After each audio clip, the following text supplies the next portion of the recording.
सबसे पहले हमारी जिस मूल उद्देश्य के लिए श्री महान या शख्सियत व्यक्तित्व है श्री लोकेंद्र सिंह जी कालवी साहब के लिए उनको श्रद्धांजलि सभा के रूप में आपने जो रखा, मैं उनके चरणों में नमन करता हूं। आप सभी की तरफ से उनको प्रणाम करता हूं। आज आपने क्षेत्रीय विकास संस्थान तारानगर के लोगों ने मुझे बुलाकर जो मान सम्मान दिया, उसके लिए मैं आपका दिल की गहराई से हार्दिक अभिनंदन और स्वागत करता हूं। आज के हमारे इस मंच पर मुख्य मेहमान के रूप में मैं तो सबसे छोटे के रूप में ही हूँ और आप लोग मान बड़ा रखते हो, इसलिए आप लोगों का तो मैं बहुत आभारी रहूँगा। लेकिन हमारे सबसे सम्मानित सुरेंद्र सिंह जी मैन साहब पराक्रम जी अभी अपने को अपने शब्दों से लाभान्वित कर रहे थे। हमारे राजपूत संस्थान के अध्यक्ष विक्रम सिंह जी और पूरे तारानगर से पहुंचे सभी प्रबुद्ध जन को मैं मेरी तरफ से जय माता जी की, युवा साथियों को इस चेतना, इस जागृति के लिए कि हम सामाजिक संगठन में, सामाजिक एकता में, सामाजिक सरोकार में शामिल होने के लिए कि हमारी नई चेतना और नई जागृति, नई ऊर्जा हमको कैसे मिल सकती है, इस बात को लेकर हम सब लोग जितने संख्या में इकट्ठे हुए, उनका मैं दिल की गहराई से हार्दिक अभिनंदन करता हूँ। देखिए, हमारे राजनीतिक रूप से या सामाजिक रूप से हम हमेशा संगठन की बात करते हैं, साथ रहने की भी बात करते हैं और जहां तक कोशिश होती है रहते भी हैं। हर संकट में, हर समस्या में सामाजिक लोग जब पीठ के पीछे रहते हैं तो हर लड़ाई को लड़ा जाता है, हर संघर्ष को जीता जाता है। और समाज के जो व्यक्तित्व है, समाज के जो लोग हमेशा पीठ के पीछे जो खड़े रहते हैं, ये हमारी सबसे बड़ी शक्ति और ताकत है। और निस्वार्थ भाव से खड़े रहते हो, किसी का कोई स्वार्थ नहीं होता। स्वार्थ है तो सिर्फ एक सामाजिक कर रहा है, खून का, हमारे रक्त का है और उसके लिए हम लोग पीछे डटकर खड़े रहें, ये इस समय की सबसे महती आवश्यकता है और इसको हम सब लोगों को समझना पड़ेगा। ये हमारे कुछ विघटन की बातें जहाँ होती हैं, छोटे छोटे पंचायत चुनाव, हमारे नगर पालिका के चुनाव, पंचायत समिति के चुनाव, जिला परिषद के चुनाव, सबसे पीड़ादायक समय हमारा उस समय होता है राजनीतिक रूप से। उस समय हम आमने सामने कहीं न कहीं चुनाव लड़ते हैं और एक दूसरे को हम बाद में इतना प्रतिद्वंदी मान करके, एक व्यक्ति यहाँ खड़ा है तो दूसरा वहां खड़ा है, अब जीवन भर सामने खड़े हो जाते हैं। इस बात को बड़ा ध्यान में रखने की जरूरत है। उस समय आप चुनाव लड़े, कोई बात नहीं, सबका हक है, अधिकार है, लड़ते हैं, लेकिन उसके बाद हमारा जो विघटन है उसको हमें सामंजस्य के साथ, वापिस तालमेल के साथ मजबूती से खड़े रहने की जरूरत है। और वही हमारी दूरियों होने का कारण हो जाता है और उनको हम दूरियों को कैसे कम कर सकते हैं, कैसे बांट सकते हैं, इस बात पर हम सबको विचार करना है। हम सब लोग मिलकर एक लक्ष्य में रहें कि हमारी मजबूती, देखिए आप प्रशासनिक रूप से भी मजबूत हो सकते हैं, कोई कुर्सी पर जाकर के नौकरी में भी मजबूत हो सकता है, कोई मजबूत उद्योगपति भी हो सकता है, लेकिन राजनीतिक के बिना आप सबका संरक्षण करने वाला कोई नहीं हो सकता।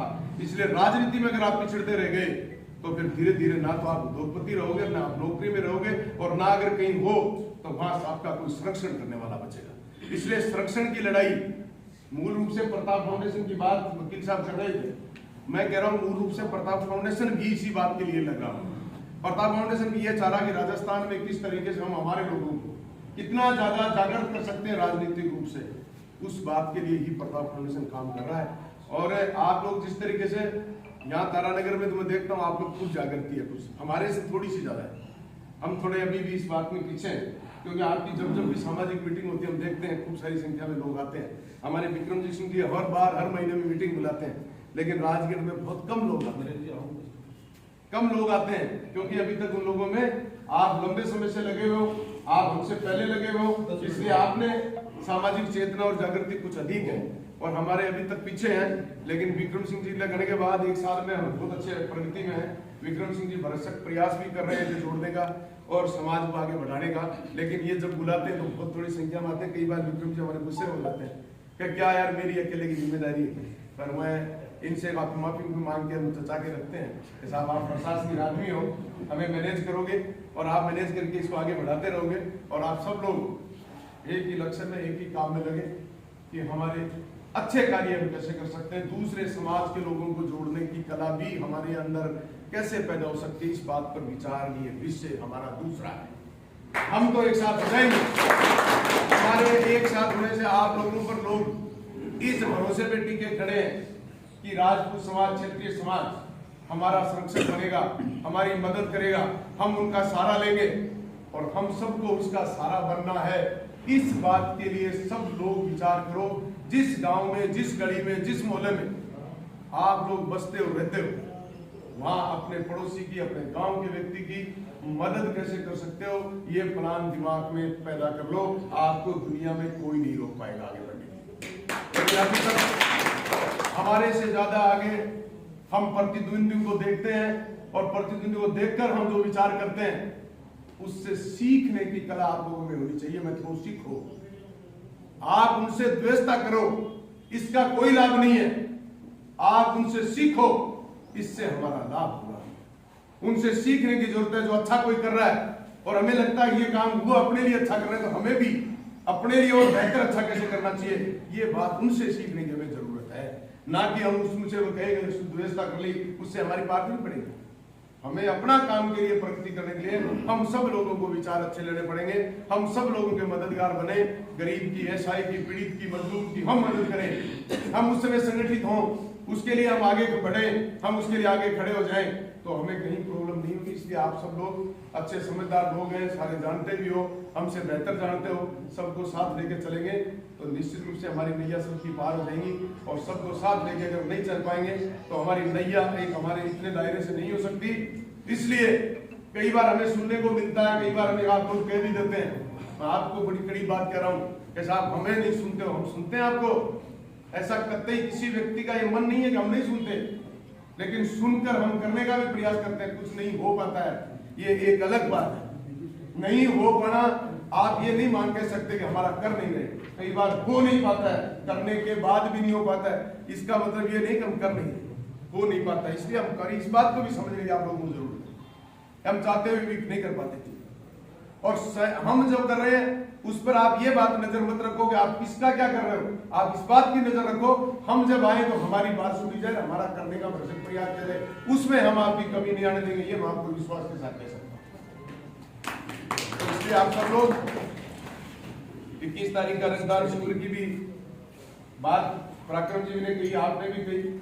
हर बार ही लगता है रक्तदान शिविर सारे सामाजिक दृष्टि से या जिस तरीके से भी आप मैनेज करें, करो, बड़ी तरीके से करो, ताकत से करो। रक्तदान 21 तारीख को होगा तो वो कोई राजेंद्र जी राठौड़ के लिए नहीं, वो उन लोगों के लिए होगा जिसका जीवन, जिसका प्राण, जिसकी जीवन के अंतिम पड़ाव में उसको एक नया जीवन दान मिलेगा, उसके लिए रक्तदान करना है।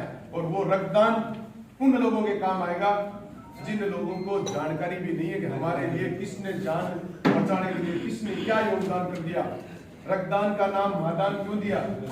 इसलिए महादान है, अन्य कोई भी दान दिया जाता है उस दान की पहचान होती है। आज मुझे कोई अगर पैसा देता है उसकी पहचान रहती है फला